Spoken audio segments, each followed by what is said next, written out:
This brings us now to great idea number 2, diagonalization method.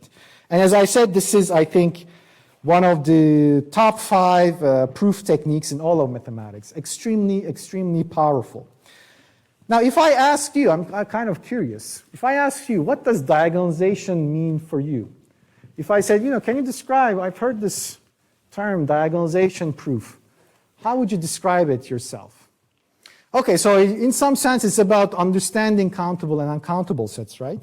And my perspective on this is that this is actually a limiting perspective. It's true that the diagonalization proof technique, as a general proof technique, has one application to countability and uncountability, but that is not equivalent to diagonalization. I want to actually show you diagonalization in a more general light, and then a more general proof technique, and then we'll see how it actually does say something interesting about countable and uncountable sets. And I want to package diagonalization as one concrete, actually, lemma for you, okay, that you can actually use as a hammer moving forward. Okay, so let's talk about diagonalization. And the way I'm going to do this is similar to like bijections, surjections, injections. I said, let's talk about finite sets, then we'll go to infinite sets. I'm going to do the same thing here with talking about finite sets and infinite sets. But let me again, let's give the motivation here. So this is really the question at the heart of what diagonalization is trying to answer.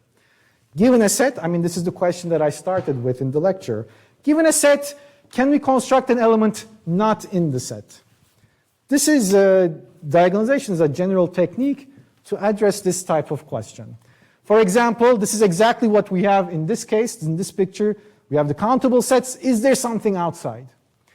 Or, you have all these kinds of like numbers, naturals, integers, rationals, real, algebraic, real. Given any of these, you can ask, is there something outside? Now, for some of these, it's kind of easy to say, well, something outside naturals, sure, I can find negative numbers. But actually, if you look at, for instance, real algebraic numbers, the question of whether there was any real number that was not algebraic or not was actually a very important open problem at the time of Cantor. And Cantor used his diagonalization method to explicitly construct a real number that is not algebraic. And was a big deal at the time. We saw this picture at the beginning, right? So we had a set of decidable languages. Is there something outside this set? Again, of this form. The famous P versus MP question, it doesn't matter right now what the definitions are, but these are infinite sets. Is there something beyond P? Is there something beyond NP? And so on. This is exponential time. We'll make those definitions, but just as a general idea, these are important questions, million-dollar questions. You can get a more refined picture here and say, well, is there something beyond decidable in n time, but that can be decided in n squared time? And so we can look at those kinds of questions. How about this? You have the set of all, let's say, provable statements in your favorite formalization of mathematics, and which is encapsulated, let's say, in the set of all true statements. Is there something outside here? Is there some true statement that is not provable? We're going to look at this next week. And yeah, so this is the main idea that we want to look at. Given a set, can we construct an element not in the set? Okay, so now we're going to start with part 1, diagonalization with finite sets. So now at this section, you can just imagine everything I'm talking about, all the sets I'm talking about are finite sets. Okay? And I'm going to do like a example scenario here, which will be in some sense a good example in the sense that it will capture the essence in its full generality. So suppose, this might look a bit weird at first, but suppose I'm given a set of avatars. Okay, so these are avatars from GatherTown. If you've been to GatherTown, you know some of these.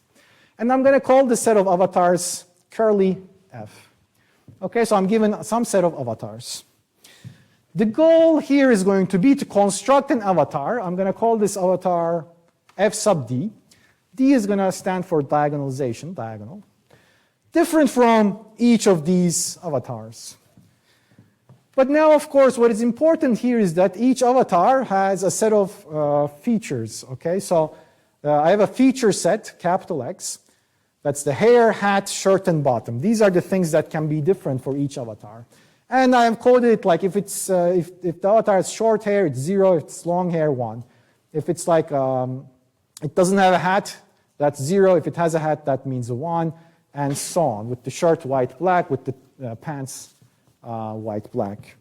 And then these are the important features that define an avatar. So I can actually now code this up, right? The first avatar has 0 here because it has short hair.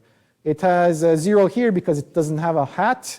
It has 1 here because it has black shirt, and it has 0 here because it has white pants. And similarly for the other avatars. Okay, so now you have these avatars given to you. They're defined by these features. And then my question is, of course, how would you construct an avatar that is different from all these avatars that's given to you? You're given 4 avatars. How should we do it? How would you do it? So you can basically take the diagonal, but as you take the diagonal, you invert what's going on. So like, yeah. 0 starting off with the hair, you change that into a 1. You have the 1 next along the diagonal, you change that to a 0. So you're guaranteed like. Yeah, exactly. So you're saying, we're going to go one by one. So we want to create this new avatar, FD. We're going to go through one by one and make FD differ from each avatar. Right? That's like a very intuitive algorithm to follow. You say, okay, for the first avatar, I'm going to just pick a feature, let's say hair, and I'm going to make my new avatar different in that feature, so I'm going to make this a 1. Then in the second, I want to make now this avatar different from the second avatar. Now, should I pick again the hair feature and make it different? No, then you'll undo what you did, and then it's no longer going to be different from the first one. So it's important that you pick a new feature and say, okay, this time I'm going to pick a hat feature, and this one had a hat, so I'm not going to have a hat. So that's 1 becomes a 0. And then for the third avatar, you're going to pick the shirt feature. This is a 0, so you're going to make sure that this is a 1. And then for the last avatar, the bottom pants is black, so we're going to make that 0, white pants. Okay, so what we did here, how are we doing this? Once again, for all avatars that are given to us, we are picking a feature, small x, and making our avatar, f sub d, our diagonal avatar, differ from all of these avatars on that particular feature. But as we said, it's important, we have to be careful to pick a different feature for each avatar. Okay, you have to pick a different feature for each avatar so you don't undo what you did before. Now, in order to carry this out, to be able to carry this process out, what is really the thing that I need?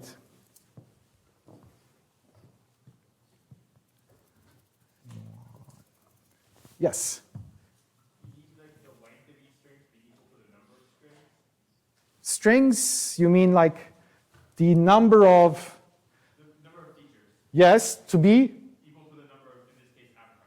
Yeah, so you said equal, but actually more generally, as long as there are at least as many features as a number of avatars, this will work, this strategy will work completely, right? No, nothing will prevent you from carrying this out. The only condition needed is that the number of features you have is at least the number of avatars. In this case, we had it like we had 4 avatars with 4 features, and it works.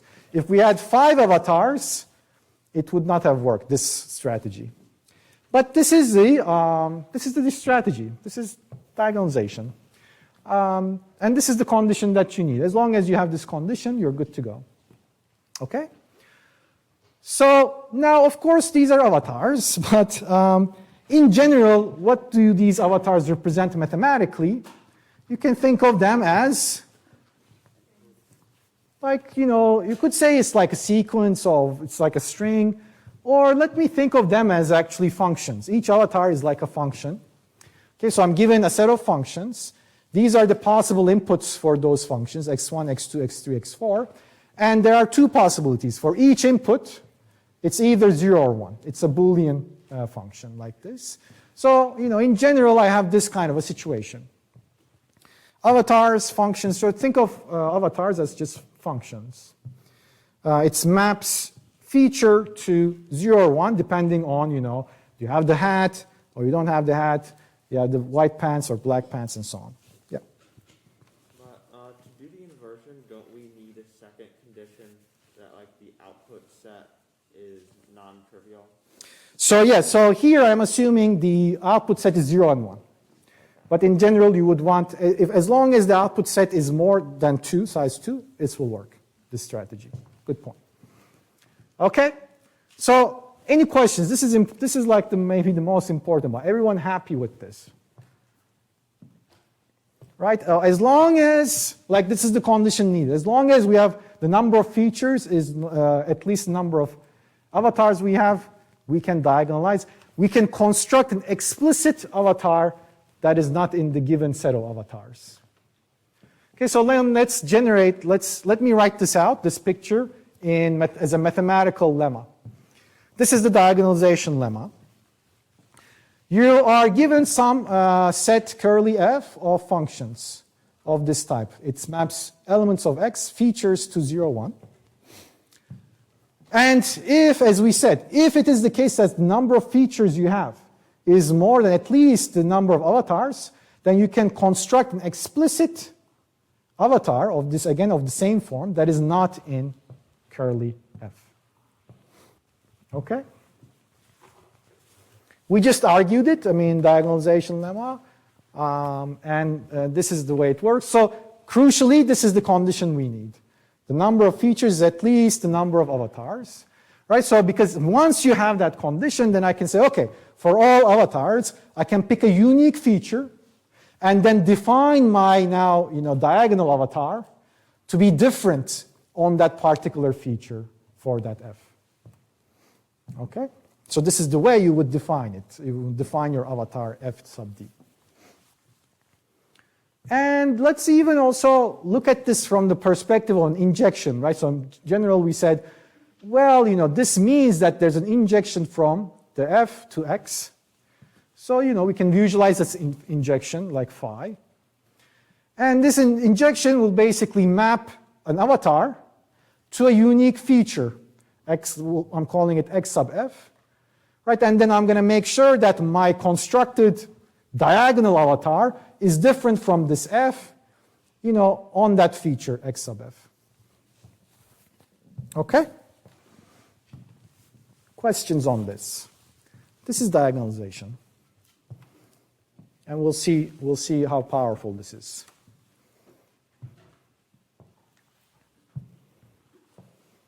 Your observation was that this will totally work if this is more than size 2, by the way.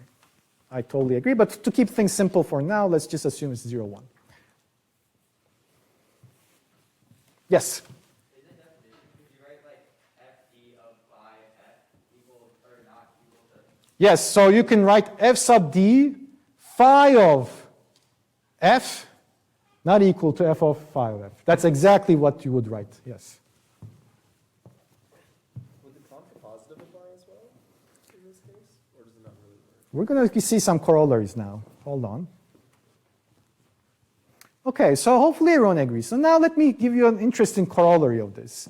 So if I said let f be the set of all functions, now I'm considering my avatar set to be the set of all avatars possible, then what can I conclude? Because my diagonalization lemma says that, look, if you give me a set of avatars and this condition is satisfied, that the number of features at least size of f, then I know I can construct a diagonal avatar not in this set of avatars. So if I tell you now I have the set of all avatars to begin with, what is the conclusion?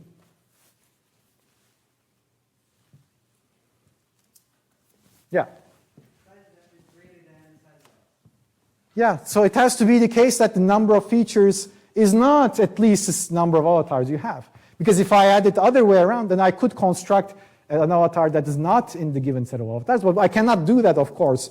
If you give me the set of all avatars, I cannot construct a diagonal element. And what does it mean I cannot construct? Well, it must be the case that the size of x is strictly less than the size of f. And what is the size of f, by the way, in this case? Like 2 to the size of x? Yeah, it's 2 to the size of x, right? So for each element in capital X, you have 2 options, 0 or 1. So that's 2 to the size of x. So we prove that n is strictly less than 2 to the n. Now that may not sound impressive. That's okay. It will be okay. So this is just finite sets for now. Another observation I want to make is, what is this f really that we're talking about? I mean, this is actually in bijection with all the possible subsets of x. Actually, f, the set of all functions like this, think of it as the power set of x, right? Why? Because it's kind of like similar to the correspondence between languages and decision problems, right? So here I have, let's say, a function f of this form, right? Maps x elements of x to 0, 1. Then the corresponding subset of x is just all those that map to 1. Correct? So like there's a correspondence, one-to-one correspondence. So every function like this, every Boolean function really corresponds to a subset of x. It's all those elements that the function would map to 1. Okay? Any questions on this? So hopefully you agree that this is just another way of viewing things, curly f and power set of x.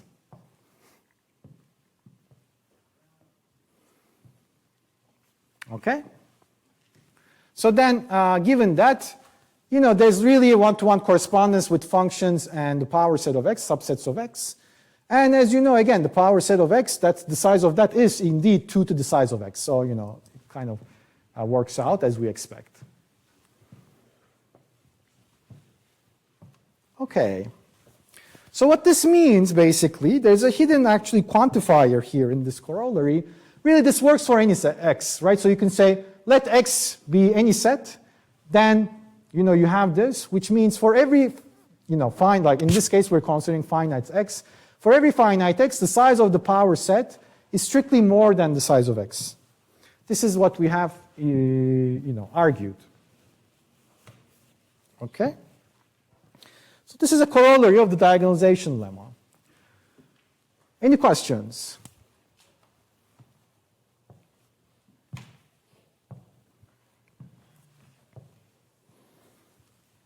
Yes? Well, I just want to clarify that everything we just did would also apply to infinite sets.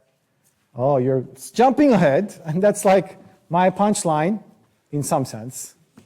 That's coming up. The point is that, as you're right, everything I just said to you, without any modification whatsoever to the arguments, just applies for infinite sets. Period. Okay, you don't have to make any modifications. Here's my diagonalization lemma. I just copy-pasted it. Okay, so now I'm not assuming f is finite, x is finite. I'm not assuming they're countable, uncountable. Whatever it is, I don't care. It just works. Okay? It's the same. I didn't change a word, I swear. And look, it's the same, again, the same condition. We have an injection from curly f to x. Okay, so this allows me to say that, look, now I have an infinite, let's say, infinite number of avatars, and I have an infinite number of features. As long as, there's an injection from the avatars to the features, as long as for each avatar I can pick a unique feature, I can construct a diagonal element, right? So I do it this way. As before, it's the same idea. It's exactly the same. It's just that nothing changes when you have infinitely many of these. That doesn't matter. The argument does not change whether it's finite or infinite. So everything I said you can use. Okay? So here's a special case, kind of like as we apply it to sort of infinite sets. Let's say that f and x are both countably infinite. Then we know that they have equal size. Right? They're in bijection with the naturals. They have one-to-one correspondence between them. So this condition is indeed satisfied, right? So I can apply diagonalization in this case, right? I can list out this countably infinite. I can list out all the avatars. The features are countably infinite. I can list out all the features. and then do your usual diagonalization. You can carry out the usual diagonalization method, go through the diagonal, and create your new avatar. Okay?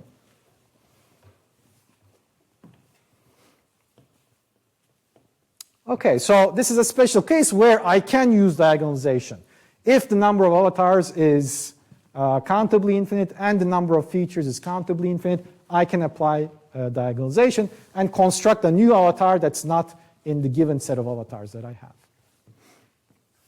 So this is the corollary now, like I just said this. Let f be the set of functions, right? Again, the same.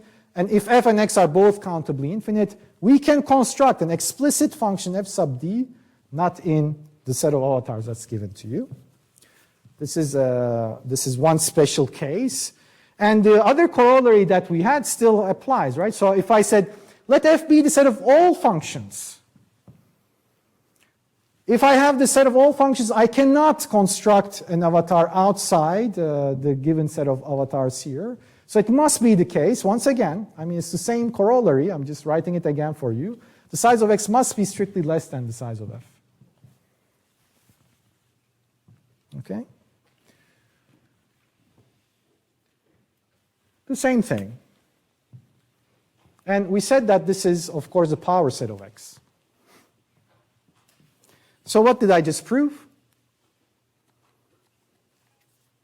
There's a set larger than a convolution infinite. Yeah, so basically this is known as Cantor's theorem.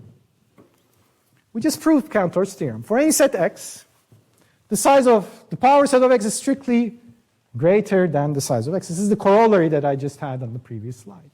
Right, so in the previous slide, of course, again, just to say this,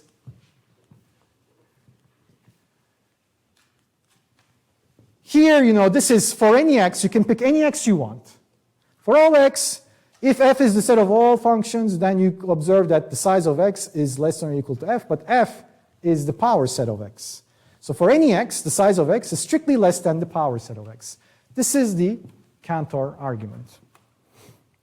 And maybe you've seen this argument before where you have this complicated, proof by contradiction. If you construct some set, if this is in the set, it's not in the set, it's in the set, if it's in the set, and you're like, what? Your brain, you start to overheat and your brain starts to hurt. This is all unnecessary shenanigans in some sense. This is a constructive argument. The fact, people present this as a proof by contradiction. This completely obscures the essence of diagonalization. Diagonalization is a constructive argument.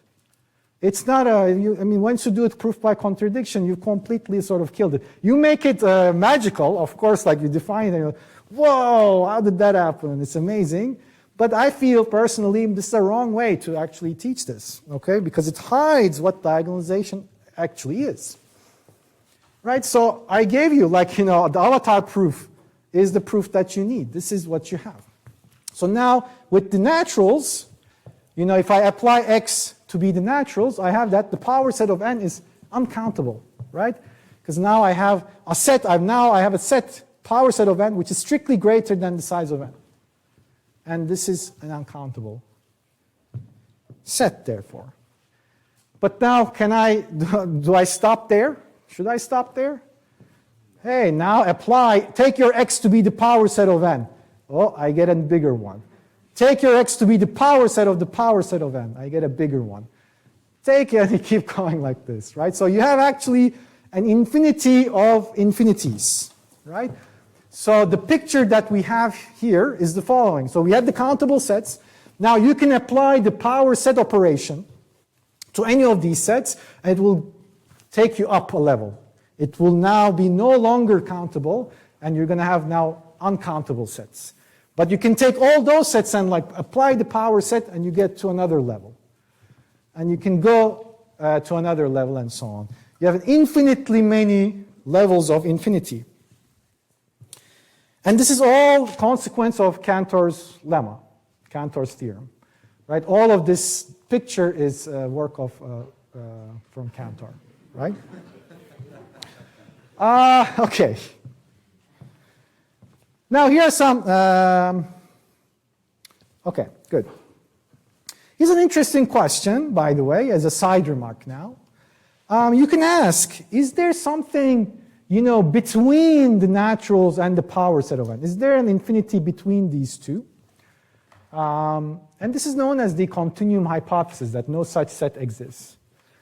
Cantor spent a lot of time trying to resolve this question, but he couldn't.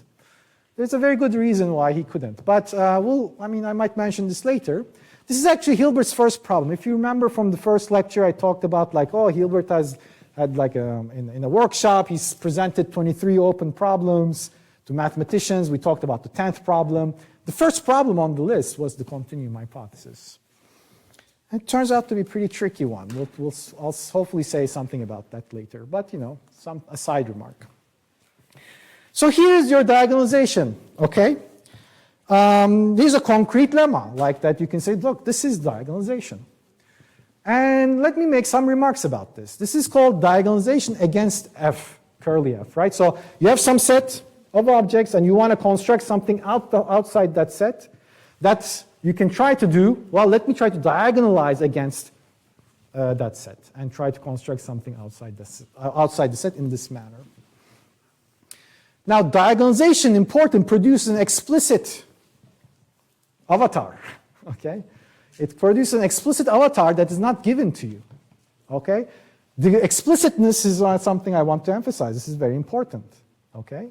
It's not that it's a constructive argument.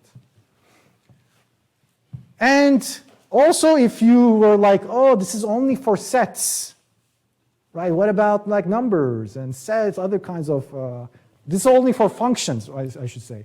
What about other kinds of sets, other kinds of numbers and so on? Well, this is like not a problem, okay? You can pretty much view anything as a function. I already said like you can view a set as a function in some sense. You can view a number as a function. I don't know, like if you had a number like 0, like 0, 0, 0, 1, 0, 1, 1, 0, and so on. Well, you can view this as a function, right? So a binary number with expansion. Well, you can say, look, this is 1, 2, 3, 4, 5, 6, 7, 8. So this is really like a function that's taking the natural numbers to a sequence of zeros and ones. Yeah. For example, right? Just, this is not too important, but just to say that even numbers can be viewed as functions. And, you can apply diagonalization to, let's say, you can apply diagonalization to a set of rational numbers to construct an explicit irrational number. You can apply diagonalization to the set of algebraic numbers to construct an explicit non-algebraic number, which Cantor did, which was a very important result. Okay, so now this brings me to the punchline, the real punchline of the lecture. So now let's talk about limits of computation and the finite versus the infinite. Now, why am I emphasizing the finite versus the infinite is because, sure, when we have these three categories of sets, right? So we have finite sets, countably infinite sets, and uncountable sets. And sure, like with finite and countably infinite, that's the difference between finite and the infinite. But actually, the difference between countably infinite and uncountable is also about the difference between finite and the infinite. Because in this case, you don't look at the sets themselves, you look at the elements of the sets. And in this case, countably infinite means you have finite descriptions of the elements of the set, versus in an uncountable set, you don't necessarily have finite descriptions of the elements of the set. So the difference between countably infinite and uncountable is also a difference between finite and infinite. So now let's see a consequence of this. So we have the set of, we started with this question. We have the set of decidable languages and we have the set of all languages. Now, how can I mathematically write the set of all languages? Let's say we fix our alphabet to sigma. A language, by definition, is a subset of sigma star. So the set of all languages is power set of sigma star, right? Right? A language, by definition, is a subset of sigma star. We're looking at all languages. We're looking at all subsets of sigma star. So this is power set of sigma star. Now, given what we know, what do we know about this power set of sigma star? It is uncountable by Cantor's theorem, right? Because sigma star has the same cardinality of the natural numbers. You can think of sigma star like the natural numbers. You apply power set to it, it becomes uncountable. How about decidable languages? So decidable languages are all those languages who come from decidable Turing machines. So for every decidable Turing machine, M1, M2, M3, if I look at the language of that Turing machine, well, these are decidable languages. And how about decidable languages? Do you think it is countable or uncountable? Well, how do I judge these kinds of things? What's my heuristic? I think about, oh, can I encode the elements of this set? Can I encode decidable languages? Can I encode decidable languages? Yeah. By that corresponding Turing machine? Yeah, encoding of a decidable language L is what? Well, take the encoding of the Turing machine that solves that language L. Turing machines are encodable. They have a finite description. They're finite objects. This is the essence of what I said. It's about finite versus infinite. The root cause of the limits of computation, it's a finite object. It's a finite description. An algorithm is finite. So I have a finite length description for all decidable languages, where here M decides L. So that means it's a countable set. And this is amazing because you have an uncountable set. This is not to scale, right? This is more like this. You have a vast ocean of languages, problems out there, and only a small, tiny drop of it is actually decidable, right? This is like the difference between the real numbers and the natural numbers. The real numbers like all languages and the natural numbers like decidable languages. Think about the difference between naturals and real numbers. That's the kind of difference we're talking about when we talk about all languages and decidable languages. Okay, so then you're like, okay, are we doomed? What is going on? That doesn't sound like a nice thing. And the other question is, what is an explicit undecidable language? And now if I said, look, can you construct for me an explicit undecidable language? What should be your proof strategy? What should be your proof strategy? Diagonalization. Because why? Diagonalization gives you an explicit construction.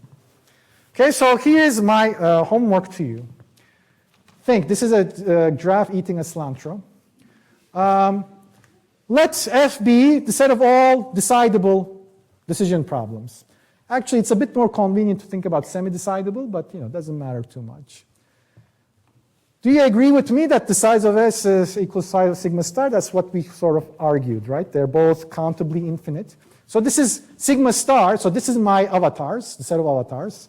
Sigma star is the feature sets. And I'm in this position where both curly F and sigma star, these are countably infinite. So they're equal.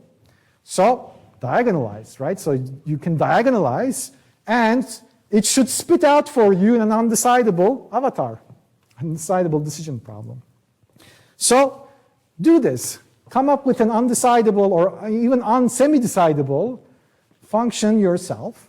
I'm going to do it in the next lecture, but I think if you do it yourself, you can feel like Alan Turing. You can be like, okay, Alan Turing, he knew about diagonalization, and he come up with an explicit undecidable language, and people are very impressed by it.